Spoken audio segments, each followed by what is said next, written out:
number one mission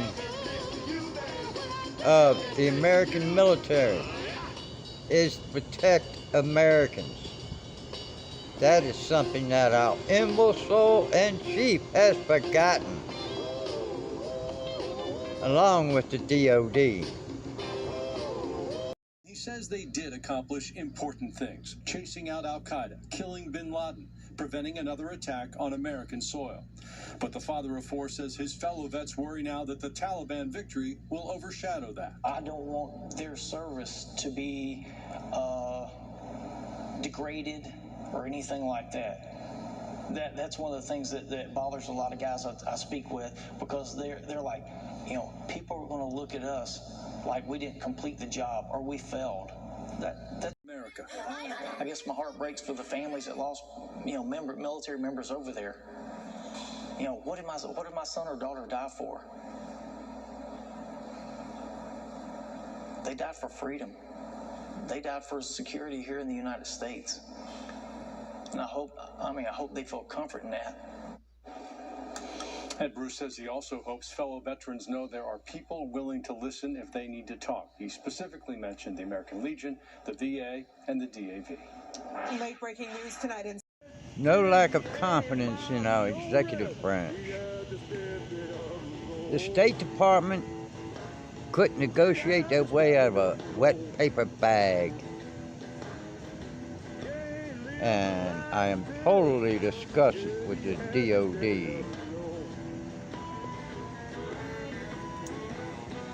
In Afghanistan, the United States to create a task force to identify Americans in Afghanistan. U.S. State Department officials say a task force has been set up to assist in locating and offering guidance to any U.S. citizen who may be present in Afghanistan and who wishes to depart, along with locating and identifying Afghans, SIVs, and others. In addition, Secretary of State Antony Blinken says 13 countries have thus far agreed to at least temporarily host at-risk Afghans evacuated from the region, and a dozen more have agreed to serve as a transit point for evacuees, including Americans and others. Blinken says in a Friday statement that potential Afghan refugees not already cleared for resettlement in the United States will be housed at facilities in Albania, Canada, Colombia, Costa Rica, Chile, Kosovo, North Macedonia, Mexico, Poland, Qatar, Rwanda, Ukraine, and Uganda. Transit countries include Bahrain, Britain, Denmark, Germany, Italy, Kazakhstan, Kuwait, Qatar, Tajikistan, Turkey, and United Arab Emirates, and Uzbekistan.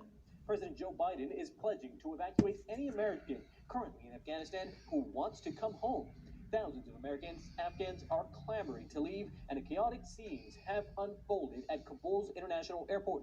The exact number of Afghans who qualify for evacuation is not clear, but it is believed to be a number in the tens of thousands. Since the beginning of this evacuation operation on August 14th, portals asking them not to call the embassy either. The alert also warns of Americans to watch for their surroundings, especially in large crowds. Today marks 7 days since urgent evacuations of American civilians began following the Taliban takeover in Afghanistan. So far, American authorities believe about 17,000 civilians have been evacuated.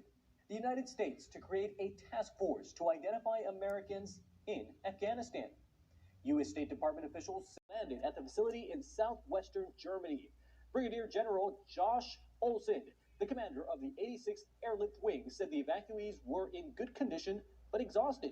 Ramstein has the capacity to house and support up to 5,000 evacuees. More planes are expected and due to arrive in the upcoming days. They are in good condition. They look very exhausted.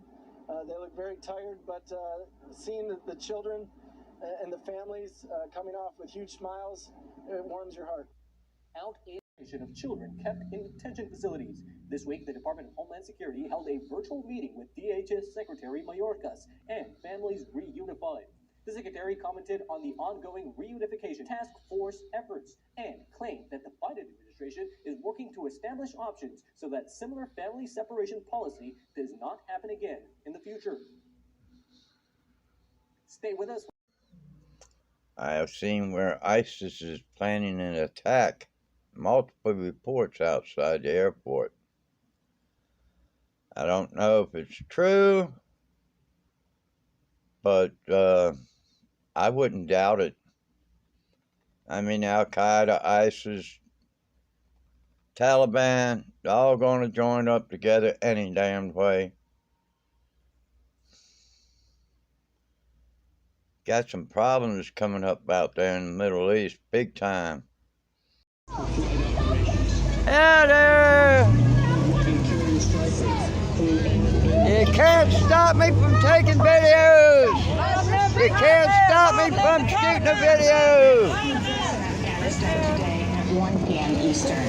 Meanwhile, the Afghan Taliban says They think they don't. the Islamic State in South Asia. Oh, told me I couldn't take a picture.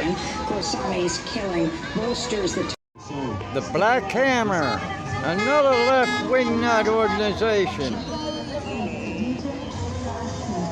Is some sort of car. It looks like it is on the embankment. Again, police confirming 2 people are dead in this situation, but that's all they've confirmed at this point. I'm told someone is heading to the scene to fill us in a little bit more with information. But again, this is in southwest Atlanta, and they pull those police cars to kind of block where they're investigating. But I can tell you, just on the other side of this somewhat barrier is a car that looks like it's off to the side. The doors are open.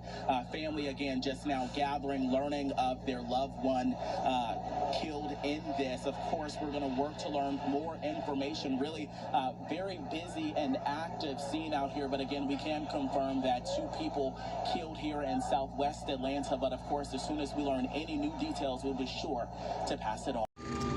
I can remember in 2016 when the Beast was sitting right there. I believe I have a photo of it.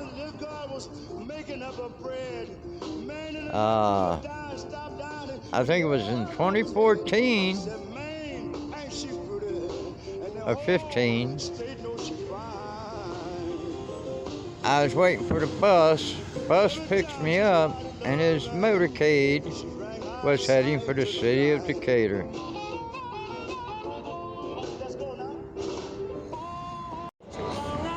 And Donald Trump came to town.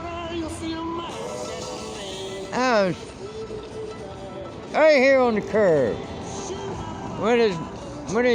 when the Beast came up the street like that car. It was jumping down here last night.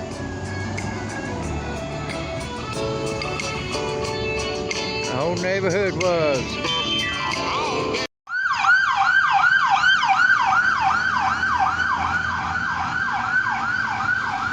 And there's another one. Don't know where it's going or why.